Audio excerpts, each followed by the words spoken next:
Wagwan, everyone. I hope you're doing well and welcome back to Tereak Talks as Premier League football returns. Thank goodness. That international break was so unnecessary at this start of the season. 3 games in, Arsenal losing players.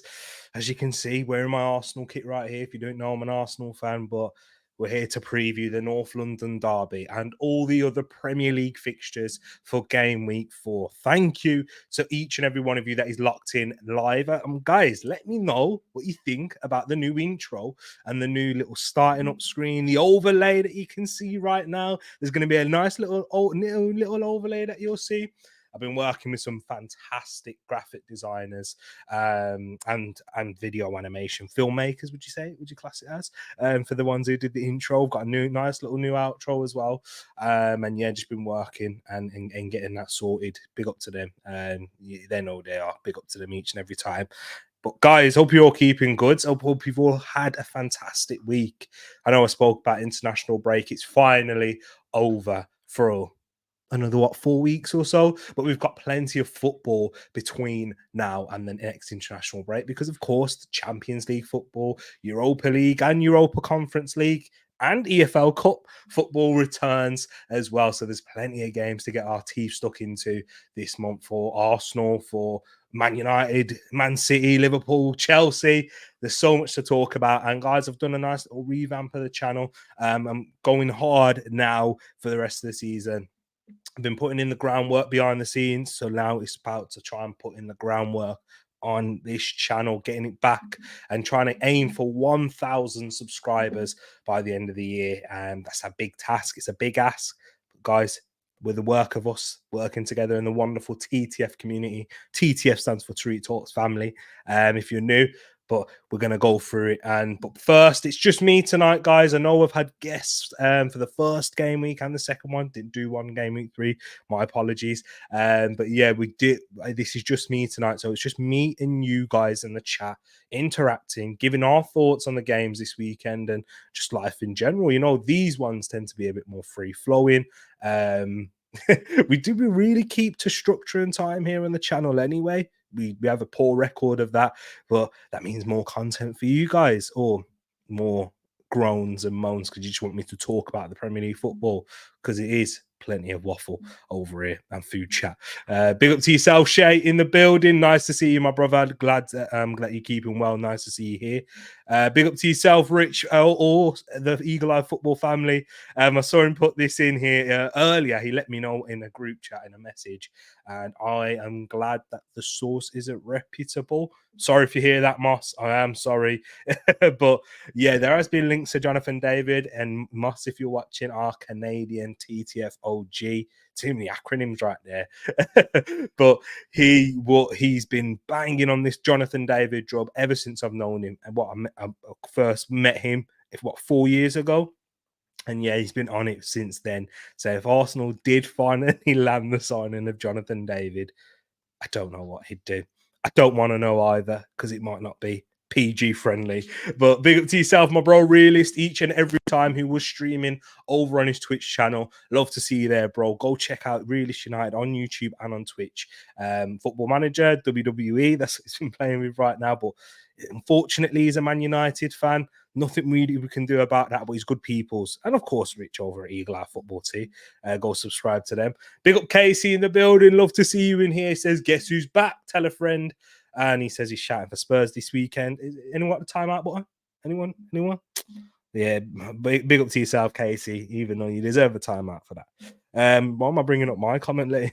Welcoming you guys in the stream. Listen to Shay here, though. Remember to hit the like button and subscribe if you're new. Our current goal is to get to 800 subscribers, but I've just given you the goal for the end of this year. So by the time we hit 2025, 1,000 subscribers, but that's on me putting in the work. Big up, thanks, Rich. I appreciate you, my bro. I spoke to him during the international break about getting these new designs in, and yeah, I've got new ones for the Arsenal content as well. Shall I give you a little preview? Nah, let's give you something to look forward to when we do the Arsenal shows, Arsenal review show, Arsenal match reactions, the Arsenal show itself, all of those things, calling shows and everything. I've got plenty for that. Just need the hashtags in your titles. That is good. That is true. I do have the hashtags in the description as well. I think that does help a lot when I was looking at it. That does help in terms of engagement. But yeah, I'll have to try and look into that as well. 10 subscribers away. We're getting there. We're getting there indeed. Big up to yourself as well, Matt G. Love to see you in here. We've been interacting on Twitter, or X as we should now call it.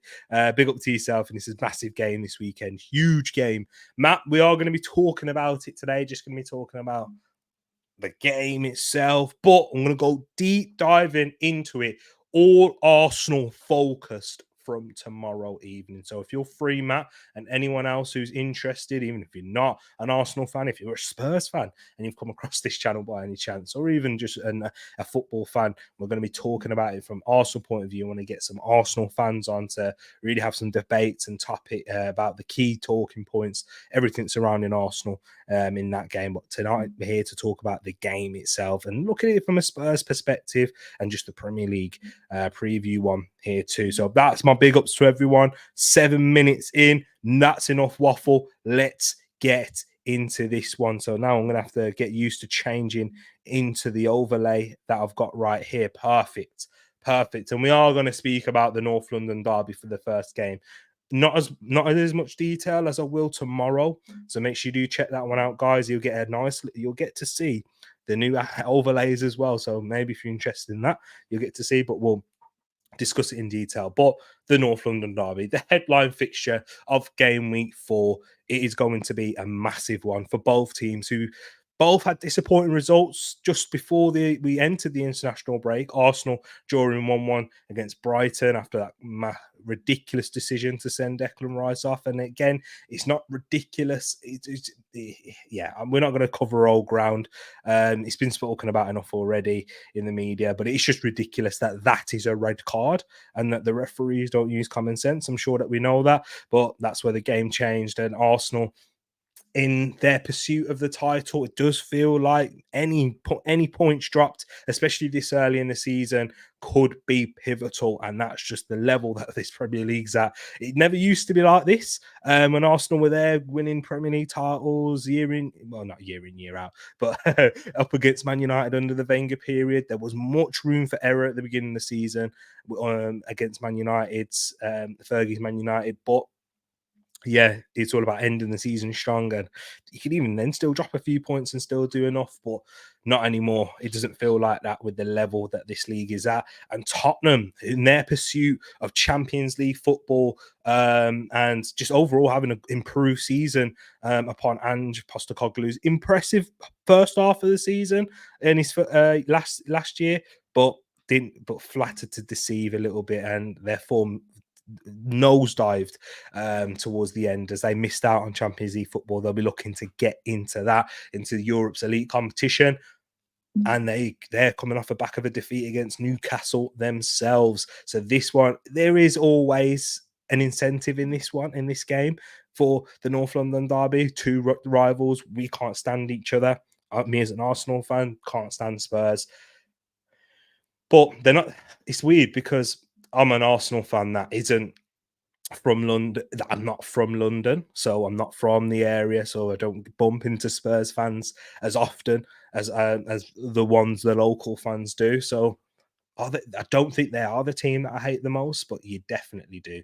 You just learn to hate them. Just go into the games, experiencing the little rivalries. Even when I went to the so it was 2 years ago, I went to the Arsenal Leicester game, and the first game of the season, Tottenham played the day after, I believe. They were at home, but I went to watch it with Moss, and then I actually went through Tottenham in my black Arsenal shirt, forgetting that Tottenham were playing through there. And yeah, you felt uneasy, and Tottenham were playing later that day, so there were some fans already going in the opposite direction, and you could feel the looks and stares. So this is massive. It definitely is.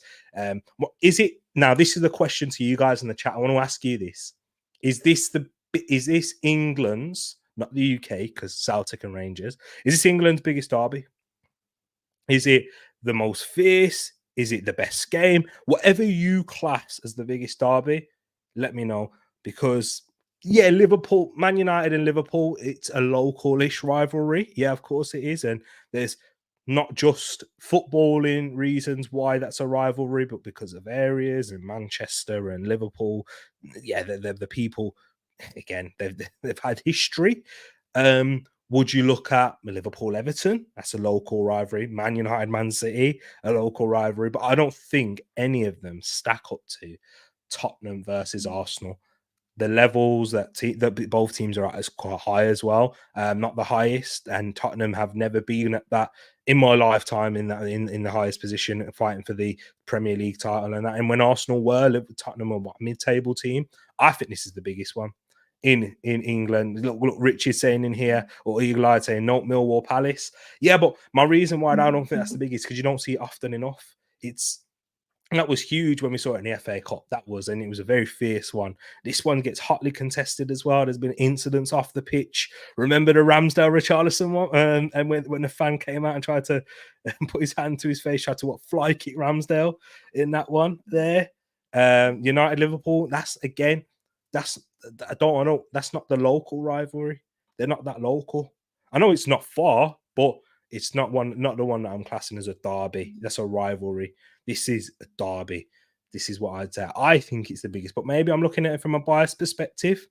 But guys, if you are watching afterwards, let me know about this. But in terms of the team news, of course, everyone knows about the Arsenal injuries that we have at the moment, and specifically in that midfield area, we are short in the midfield.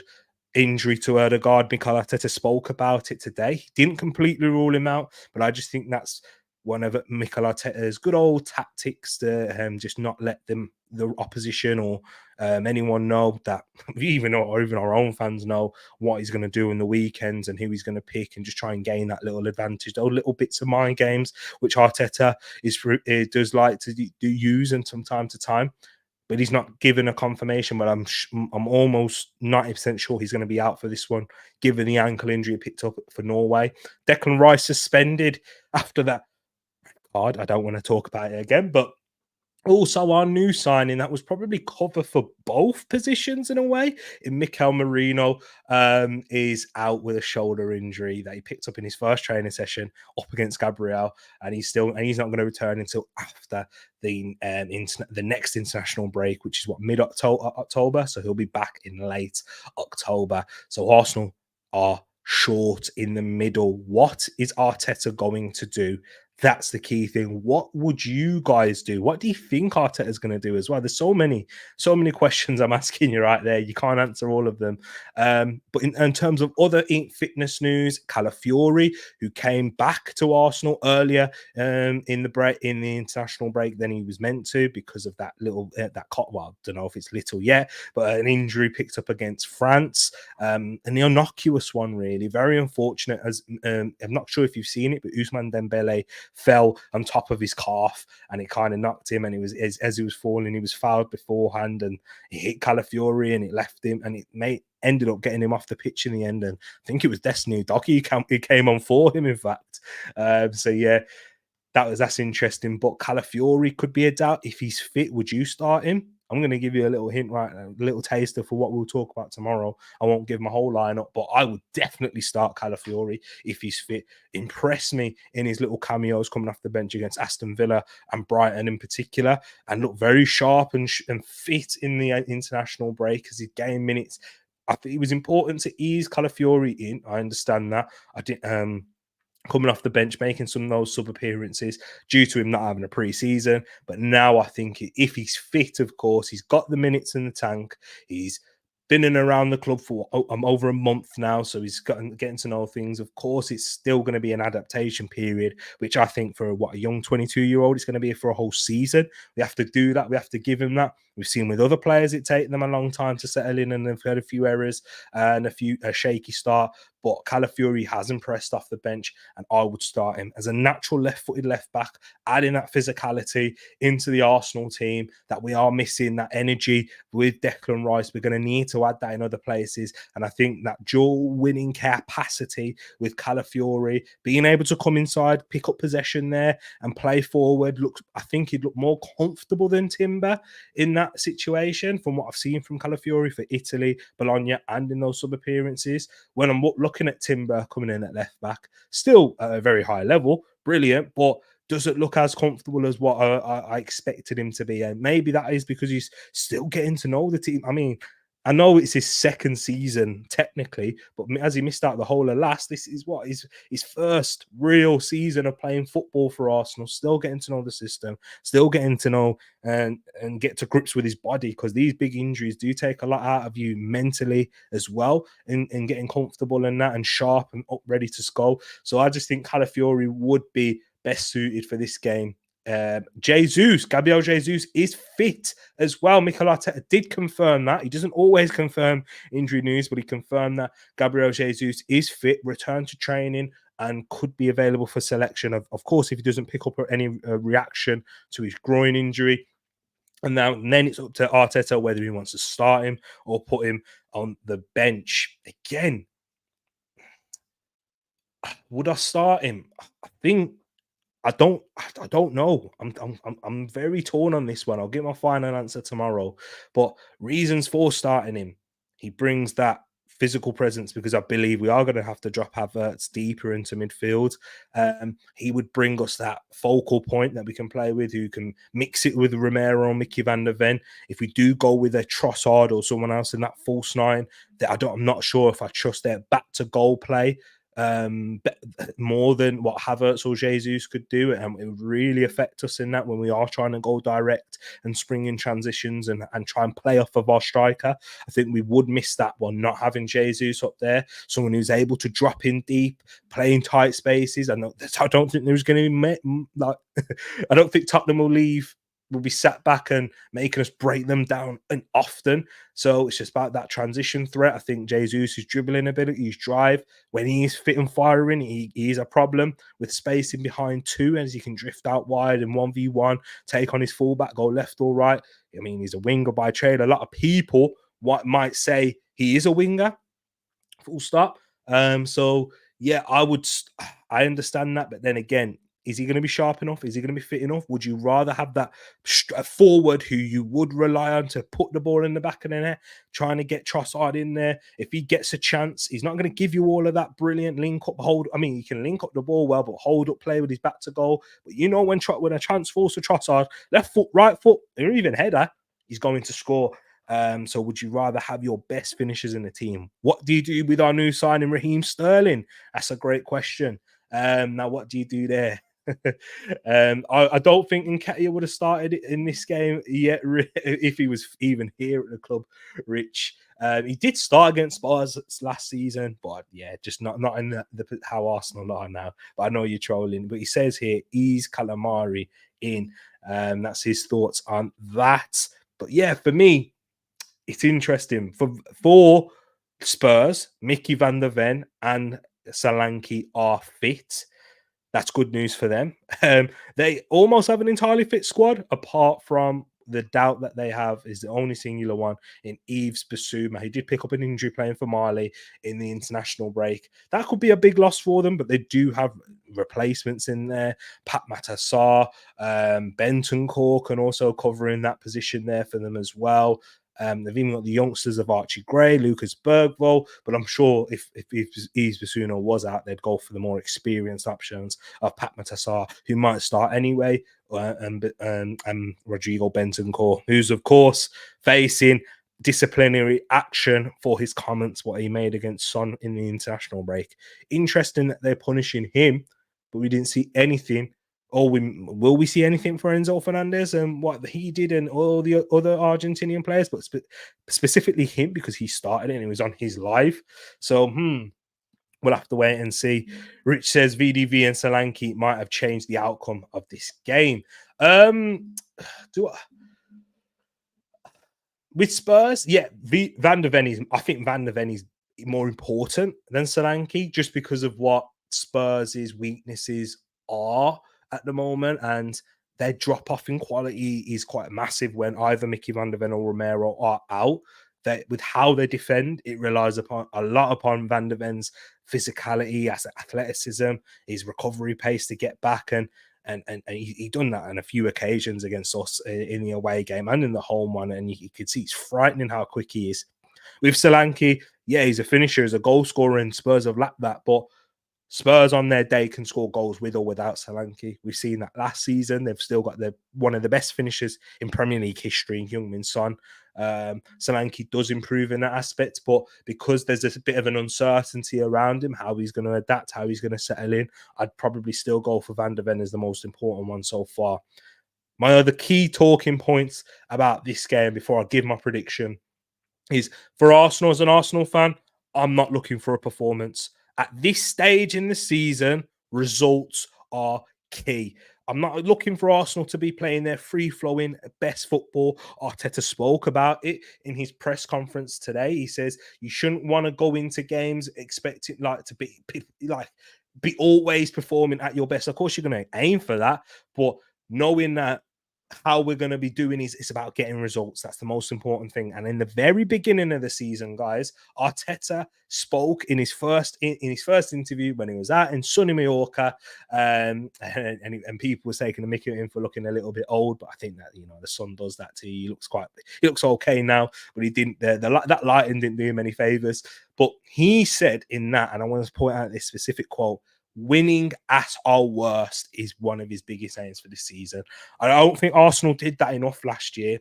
Arsenal, when we went through that rocky period, losing to Fulham, losing to West Ham, dropping points to Fulham at home as well, and losing to Aston Villa.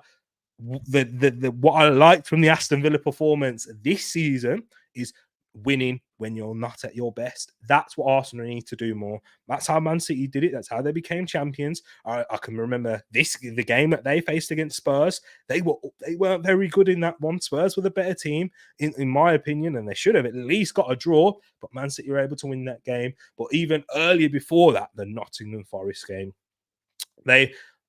Arsenal played in that weekend. And we won, and then all the Arsenal, and then I can't remember who we played actually. It might have been, I think it might have been Bournemouth or something actually. I think it might have been the Bournemouth one, and then we went to watch them, and they were Nottingham Forest knocking on the door. Chris Wood missing opportunity after opportunity, but Man City was still able to win by 2-0. That's what champions do, not just Man City. That's what Arsenal did when they were winning the leagues. That's what Man United did. That's what Chelsea have always been able to do. The 1-0s and everything for my lifetime, be able to grind out games, and it's all about a points accumulation at this point. That's what we need to do to become champions. So I expect Tottenham to have the majority of the possession in this one. Arsenal to kind of sit back and be able to sit back in their mid-block, being able to, you break us down. Arsenal trying to transition upon them. But the questions and what these injuries have posed is Arsenal a little bit more vulnerable to the transition themselves. Are Spurs going to be able to play through our midfield a little bit more, as there's going to be a little that drop off with no Rice replacement in terms of what he gives us from his physicality, his energy.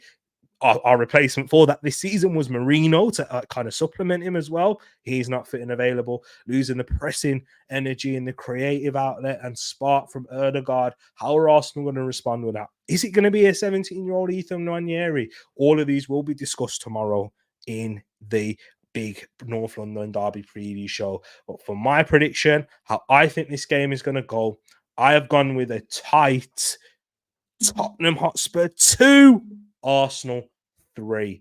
I just think that Spurs will give Arsenal enough chances in the transition to score. I think Spurs will. I think Arsenal will look a little bit more fallible than they have done previously because of these injuries, because of that in midfield, and because of that lack of cohesiveness that we will have with the midfielders that we will play there, where whoever it may be, I will discuss who I think it's going to be. I'm sure we're all going to be locked in as soon as that Arsenal lineup is announced. I've gone with a 3-2 Arsenal. I think it's massive for us to get the 3 points in this one. A draw isn't the end of the world. It's not great because it's drop points again as we're going to go to the Etihad. And then, we can't. It feels like you can't afford to lose any game in this. If you are competing for the title, a defeat would be a big blow in my eyes. It's, again, still not the end of the world, and and still not.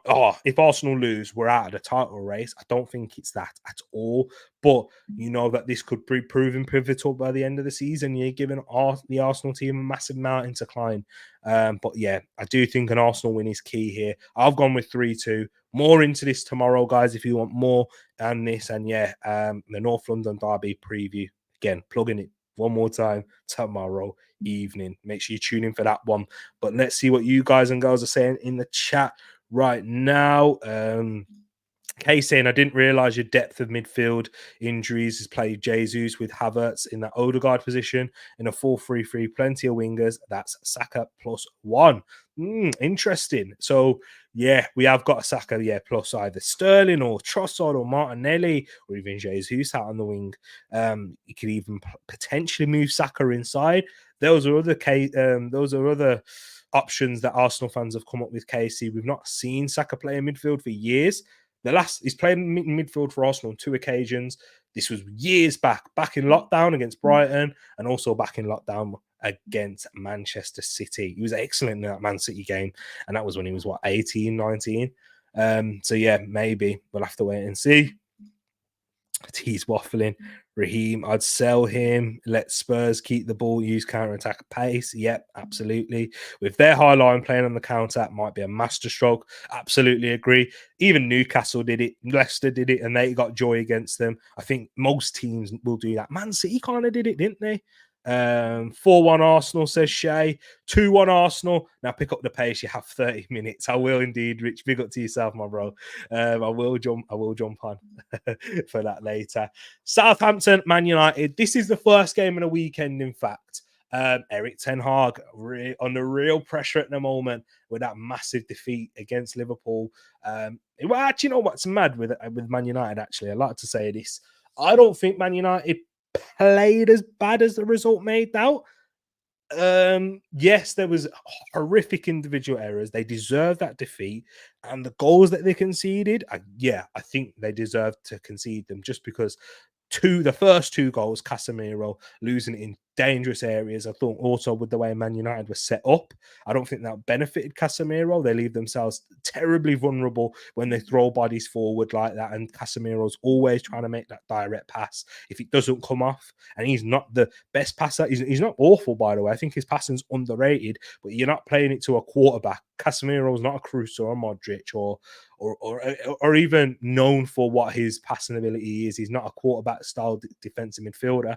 So they're leaving him on an island with so much to do and making horrific mistakes as well. But I did think Man United had plenty of chances to score in that. Xerxes should have scored at least one of them. He had 2 big ones.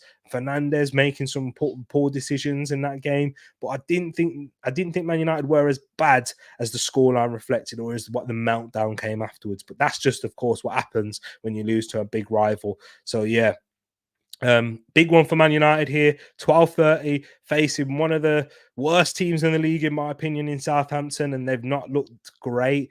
They lost 1-0 against Newcastle, who Newcastle were down to 10 men, lost 1-0 to Nottingham Forest, and they were poor in that one, and it should have been more. And then also lost to Brentford when Buemo came away with all the headlines in that one. But yeah, it's terrible. They did score their first Premier League goal, of course, in that 3-1 defeat, but Russell Martin's got a lot of work to do, and I just don't think he's able to do it. And I don't think Aaron Ramsdale's going to be able to shut out Man United here. I think Man United will bounce back. Manuel Ugarte could make his first start. I'm sure he probably will, as long as he's fit, coming from Uruguay in the international duty. I know sometimes it's hard for the 12:30 kickoffs, especially for the South American players coming, because then probably only have 1 or 2 training sessions in, and maybe a guy might not start actually because he hasn't had a pre-season. So Erik ten Hag might want to slowly ease him in. But 2 players that won't be involved is Rasmus Højlund and Luke Shaw. But they have returned to training. But even so, even if with or without Ugarte, I expect Man United to win. And I've gone for a 2-1 Man United win. I still think they will concede. I do see their issues defensively. They're not able to maintain levels of performance throughout the long periods in the games. We saw it against Fulham, Brighton as well. Not just the Liverpool game. But I think United will just win. They've done enough quality, and Southampton will give enough opportunities for them here. What have we got here? We've got 4-0 Man United, says Shay. 1-1 draw, says Phil. And we've also got 2-0 Man United, says Rich, and really says, I need a win and a performance. Absolutely. I think it's important for you guys to get that performance in there against this level of opposition and a bounce back after the Liverpool game. So I think important performance is huge, not just a result, because if you get a result and the performance ain't there, you're not going to be, it's not going to breed any confidence within the fan base or really with the team or take any of the pressure off Erik ten Hag's back. But a performance and a win definitely will. Into the next one. But before I do, guys, if you want to join our predictions league, what we've got, I'm not doing it manually this year. The link is in the description for the Superbru one if you want to enter that. We've still got plenty of time. What, game week 4? We've still got 34 game weeks left. There's still plenty to be won in there. He's not here. He's not here, Casey. He's usually here, in fact, on a weekend. But yeah, he's not here. He might be here tomorrow. You might hear him. You might see him pop into the preview. So check out that one there, Casey. Manchester City at home to Brentford. Man City, how well have they been? They've looked, you know what? They look like they haven't stopped. They don't look like the City that tend to have a slow start yet. Still very early into the season. First 3 games, beating Chelsea, beating West Ham, and beating Ipswich as well. Yeah, not the most difficult of games. Chelsea in the period that they're in, Ipswich and West Ham expected to win those games, but Haaland has been a machine. Speaking about that machine, though, he could be a doubt due to a loss of a family friend this week. Pep Guardiola said he's going to check if he's mentally ready and physically available for the game as well for that one. It's all in Haaland's decision, but I think Haaland will play.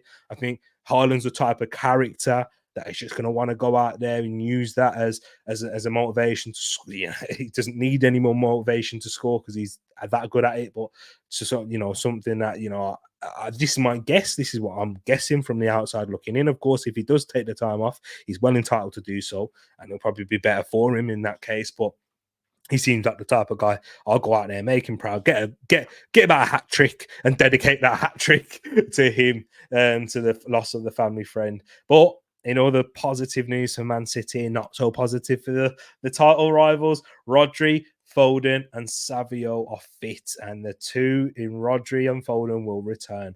This could be Rodri's first appearance this season. He got some minutes for Spain.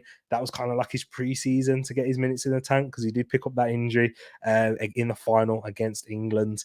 And yeah, but he's back now, and City are fit and firing. And yeah, even without their main man, if Haaland's not playing, I do expect a Manchester City win.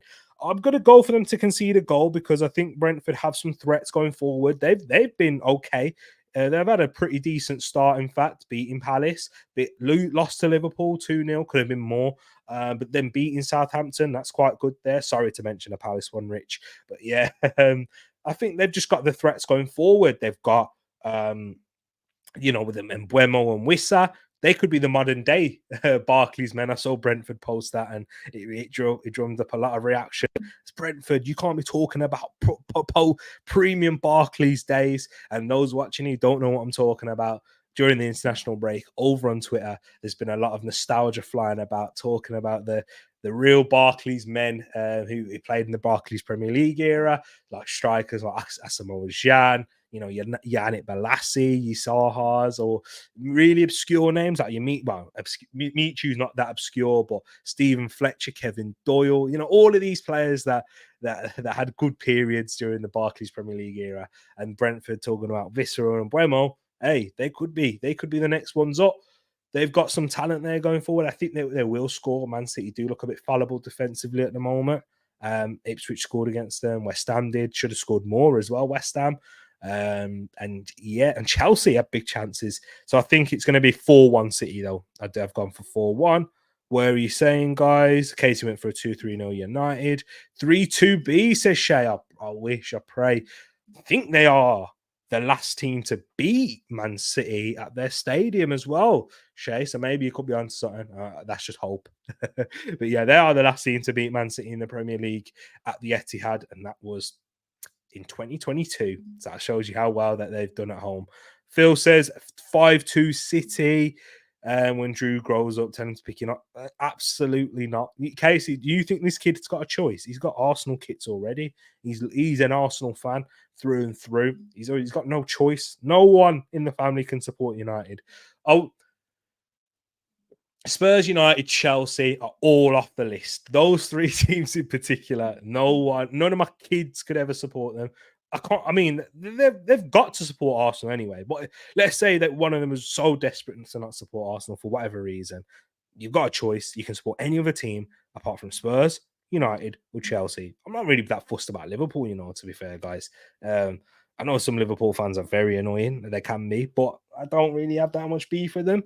I think there's a lot of similarities with Arsenal, Liverpool in terms of their fan base. Very passionate, very loyal. Can be deluded at times, but I think everyone's fan base is like that. City at least 2, and Brentford possibly 1. I hear you. Tell Drew to pick the best. Liverpool. Hey, Phil. No, I'm not. I can't be telling Drew. I can't be telling my nephew or any my future kids to be supporting Liverpool. I'm telling them to pick Arsenal. But if they did support Liverpool, Phil, I wouldn't be. I wouldn't be that upset. I'd be heartbroken, but not devastated. Next one. Speaking of Liverpool, Phil, for your team here, they are at home after an impressive start under Arne Slot's era. I've spoken about Liverpool with a lot of praise of late. Although I did expect them going into that United game, I thought that they would have dropped points. I just thought that test would have proven very difficult given the fact that the Liverpool don't have a 6. But Ryan Gravenberch, my word, he has been phenomenal in the first few games of the season and in the international break. In fact, he's done an excellent job. Yes, again, it's not against the best caliber, and it's not in the period of the season where you're playing 3 games a week, so it's still early on, so I don't want to go over the top with my praise, but he has been fantastic, and he looks like a completely different player to the one that we saw last season. He looked like he struggled with a little bit of the physicality of the Premier League and the intensity of it at times. Of course, he's very young. He's 21, 22 still. Had a difficult time at Bayern Munich as well, so maybe he just needed to get that out of his system, get some confidence back, some consistent minutes, because he didn't get many minutes playing under Thomas Tuchel at Bayern Munich. And now he's in at Liverpool. He looks really settled now. He's had a good preseason under his belt. As long as he can keep away from the injuries, that's also another important factor. He's got a real platform to build from, and he's been the most impressive player under Arne Slot, I guess, because we already know the powers and the alien-like ability that Mohamed Salah has, and he has been brilliant. He always starts the season off fantastic, though. He always has a brilliant first half of the season. What's been kind of the question of doubt around Salah in maybe not all years, but in other seasons like last year and in post AFCON seasons is when he comes back from AFCON, he doesn't look like the Mohamed Salah that's been at the start, because it's an intense period in the English schedule in December, going over to playing a tournament like AFCON, and it's very taxing mentally and physically as well in those conditions. So already with so many minutes in the tank, maybe he might be able to sustain it longer this year, as Liverpool do have depth going forward, with Chiesa in there, and they do have a strong attack. I think Liverpool have the best attacking depth in the league. Will they have the best attack? Wait and see, but they have been brilliant so far. Luis Diaz has been sharp too, and look at Trent and international duty. So it's been a very good start to the season for Liverpool, and I expect that to continue against Nottingham Forest. I've gone with Liverpool to concede their first goal of the season as well. I just think post-international break, you don't always get players back at the right time, looking different levels of fitness, different amounts of how many have trained, and you kind of do lack that bit of continuity and cohesion in that period. But I still think Liverpool at home against Nottingham Forest, more than enough quality. So I've gone for a 3-1 Liverpool win. Very impressed with them at the beginning of the season. I didn't think Liverpool were outstanding against United, but they were the better team and they took their chances.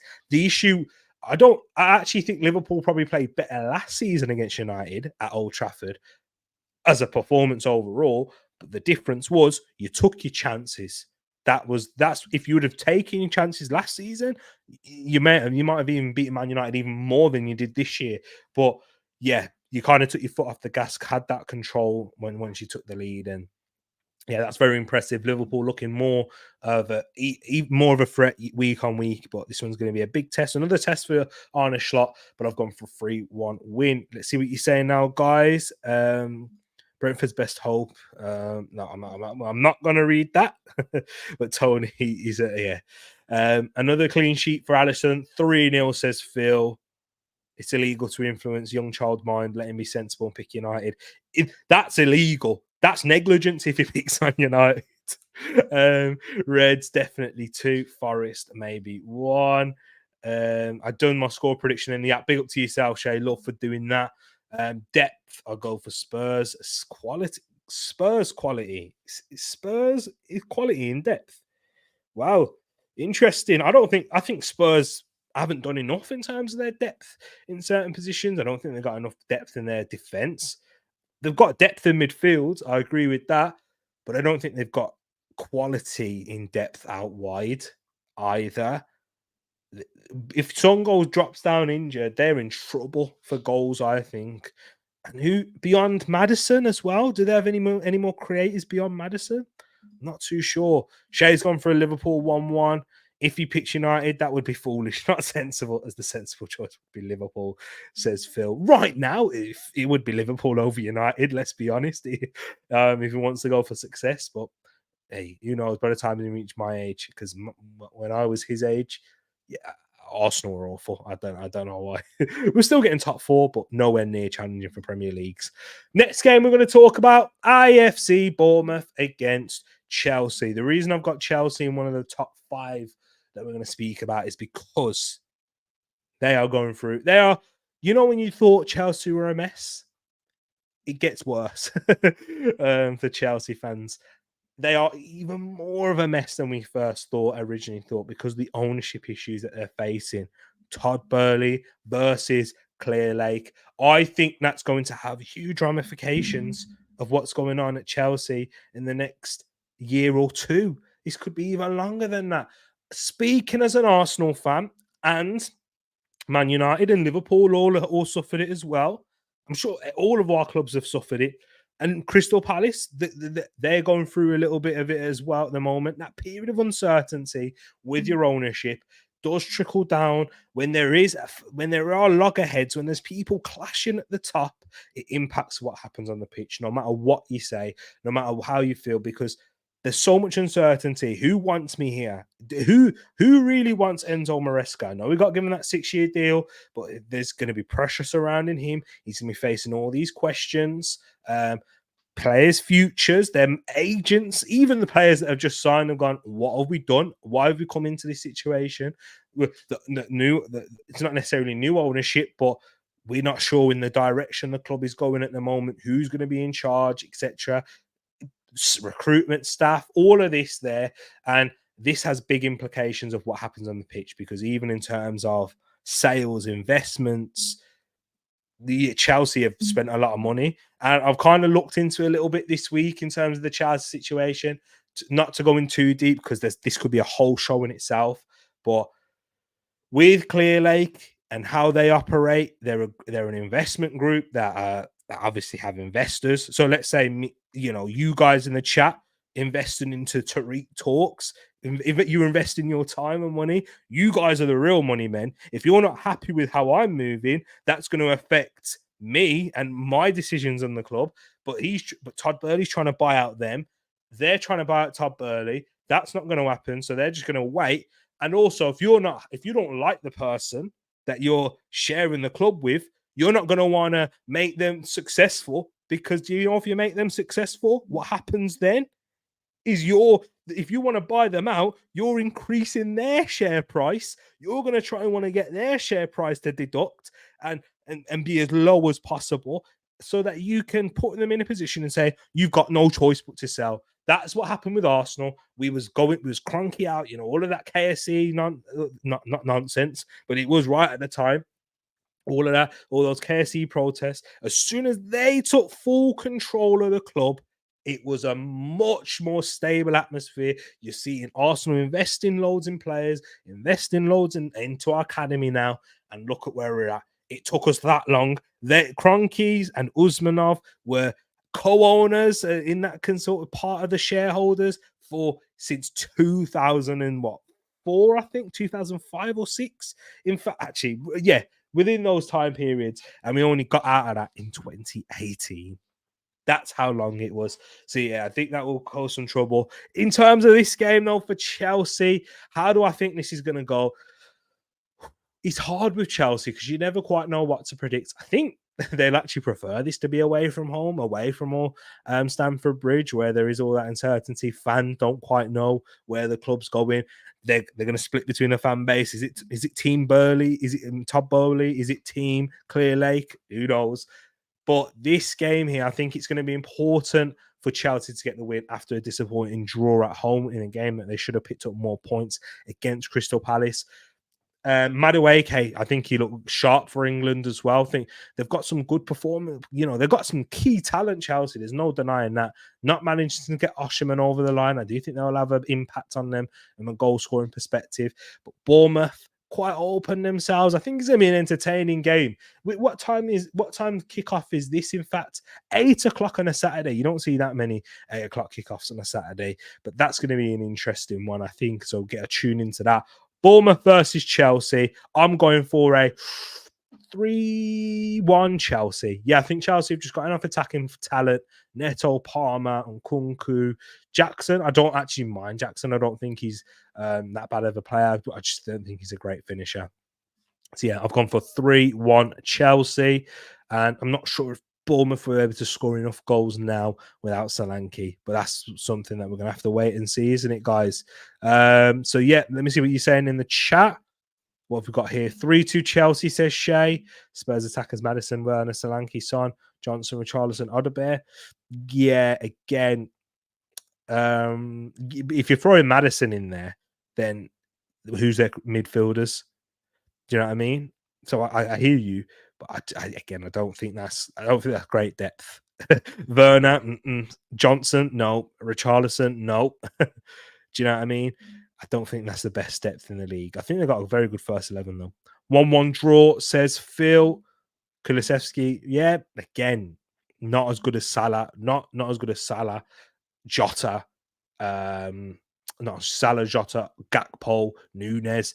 Nunes is, I'd say, he's better than Werner and Richarlison, and he doesn't even start for them. But yeah, back to the Chelsea one.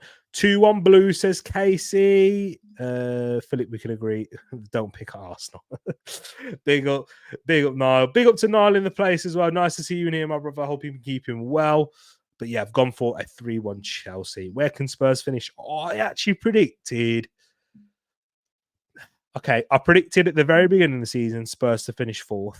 I do think they will be in and around that position, like 5th or 4th. I don't think they'll finish any lower than 5th, to be honest. I do rate their first 11. It's just about how they manage it, and if they get quite lucky with injuries. Yeah, so 5th or 4th, but don't say that. I'm not. Hopefully, I'm wrong. Hopefully, I'm wrong because the weekend proves that. But now, guys, into the final games. The last one I'll talk about a little bit in depth is Aston Villa versus Everton.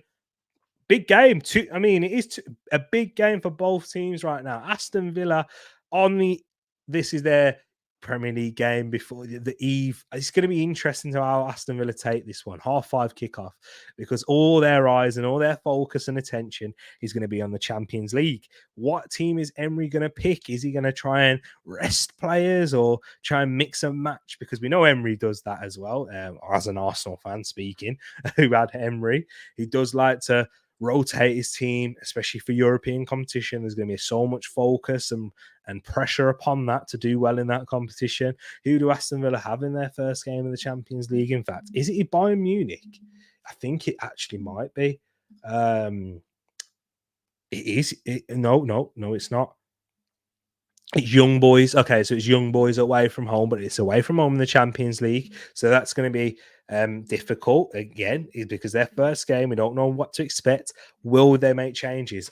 I wonder about that. And with Everton, rock bottom, poor beginning of the season, big pressure on Sean Dyche to do well. I don't think it's really pressure on him, but pressure on Everton as a football club to succeed and get themselves out of that relegation dogfight, because they're building that new stadium and they can't enter that new stadium in the Championship for financial reasons. Of course, that could really do a lot of damage for them, not having that first year revenue, because they just won't get the attendances to fill that stadium in the Championship. What is it? Is it like what capacity is Everton's new stadium? In fact, no matter what it is, no team, even their current stadium, don't get the capacity.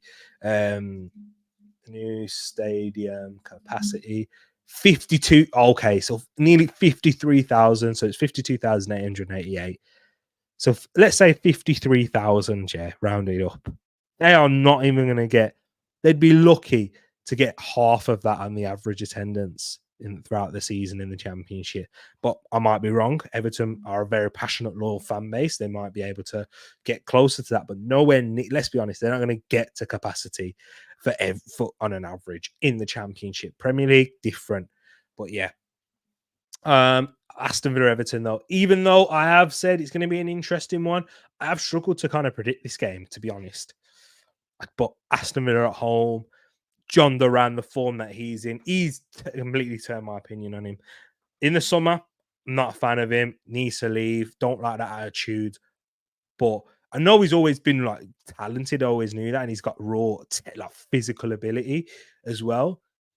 But to come after through that adversity and say, you know what? Okay, I'm here now. I've hold my hands up. I've made my errors. Now it's time to pay back in the right way. I think strikers need that arrogance. I think strikers need that little bit of, yeah, you know what? Little bit about them that have self-confidence. That, yeah, the only reason he wanted to leave, Monchi said and called out, is because he wants to play football and he expects that. And he was doing all the hammer signs. Yeah, he's a young, ignorant kid. You know what I'm saying? Like, he's what, 20? So, John Duran, you have to remember that sometimes, but a very good player. Aerially, he's a joke. You know the height you can get from jumps. You know when you talk about that Ronaldo Juventus goal at the back post, which is iconic. John Duran, I've seen him that header against Thingy, Leicester. Whoa, that was a joke. A finish and a half. That's one of the best goals we saw last Premier League weekend. It is a problem. And if he starts, give up Watkins that little bit of a rest, or make Watkins come off the bench, who knows? Even if John Duran comes off the bench, he could cause Everton defenders some problems. Very strong, quick, athletic. That left foot, whew, we've seen it against Liverpool. Yeah, man. John Duran and West Ham this season. I'm going to go for 3-1 Aston Villa in the end. That's what I've gone for. But the other games, Brighton and Hove Albion, congratulations to Fabian Hurtzler for getting manager of the month in his first month of Premier League football. And everyone likes to bring up at the age of 32, at the tender age of 32 in management years. If he was a player, they'd be talking about a retirement package now, even though that sounds ridiculous compared to what we've seen with players and how long their careers can go. But yeah, Brighton at home and Hove Albion at home to Ipswich. You expect a nice win there. A very difficult start for Ipswich. You did play better against Fulham, but only picked up a draw in that one. So I expect a Brighton win. I've gone for a 3-1 Brighton. I've gone with teams to concede this weekend just because I do expect them, with the international break to make games a little bit more open. Maybe not the best quality, but a little bit more open. Leicester versus Crystal Palace. Jordan, are you returning home already? Odsonne Edouard won't be available, I don't think, for this one because he's on loan. Am I right in saying that? If the Eagle Eye football boys are in here. Eddie Nketiah, Trevor Chalobah, Maxence Lacroix could all play their first minutes for the club. There'll be a lot of excitement to see them from Crystal Palace's point of view, but Jordan Ayew could be returning already. That already feels like it has Jordan Ayew goal, doesn't it, written all over it. Jordan Ayew to score for Leicester, but Crystal Palace to win by 2-1.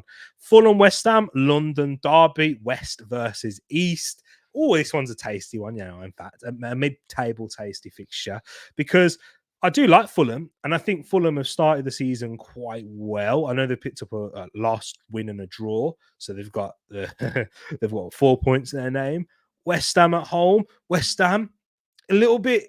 It's hard to make out what they actually are, but they've had a difficult start to the season. They played Aston Villa at home, lost. Wet Crystal Palace away, won. That was an impressive one, and then lost to Manchester City. But there's no shame in that. So I think West Ham have more quality. So I'm going to go for a West Ham win. I'm going to go for 2-1 West Ham, but I think I wouldn't be surprised if Fulham grab the result in this one. And then the final one, which is the last game of the weekend, and it is on TV, and it is Wolverhampton Wanderers versus Newcastle. I'm going to go for... I'm going to go for a draw. The first draw that I'm going to go for here, I'm going to go for a 1-1 draw. I don't think both teams will score many goals this season. Again, no, I lie because Alexander Isak's amazing. But yeah, I just feel like with Newcastle, their squad is very thin. I did put them in, I think I put them quite high in the table at the start of the season, but I expected them to do more business and get a couple more players at the least to strengthen their squad. Their squad is very thin. They don't have European football to contend for, but if they did pick up a few injuries in certain areas, they would look very weak. So I'm going to go for a 1-1 draw in this one. Wolves at home, looking to get their first points at home this season, and they've already got picked up a point against Nottingham Forest, I know, but yeah, in front of the home crowd, they're not going to want to lose 2 in a row. So I've gone for 1-1 draw here. But yeah, tight game. Interesting to see what's going to happen this weekend, guys. You let me know your thoughts in the comment section. We have wrapped up the Premier League show, and we've finally done it in under an hour. Wow, what is this, guys? The new Tereak Talks. But guys, thank you for tuning in. Appreciate you as well, the new subscribers. That yourself, Phil, or whoever else it is. If you're watching afterwards, let me know your thoughts in the comment section down below. I will be back tomorrow for an Arsenal Spurs heavy focused North London derby preview. Not 24 hours, but the day before the big one. And we've got a big month coming up for Arsenal as well. But we'll do an Arsenal show the Monday too, guys, where we'll look ahead to that game. So we got Arsenal preview show tomorrow, Saturday. I'll do a reaction show where it's just been my thoughts and myself on the Sunday post game. So that'll be around about 4 o'clock time, 4:30. And then we'll do an Arsenal show on 8 o'clock. So 8 o'clock tomorrow, 4:30 Sunday, and then 8 o'clock on Monday. Guys, hit that like button, subscribe if you're new. We're out, and you get to see the new outro as well. Guys, let me know what you think of this and the new overlays in the chat, in the comments down below. Really appreciate you all. Love for tuning in. We're out, and peace.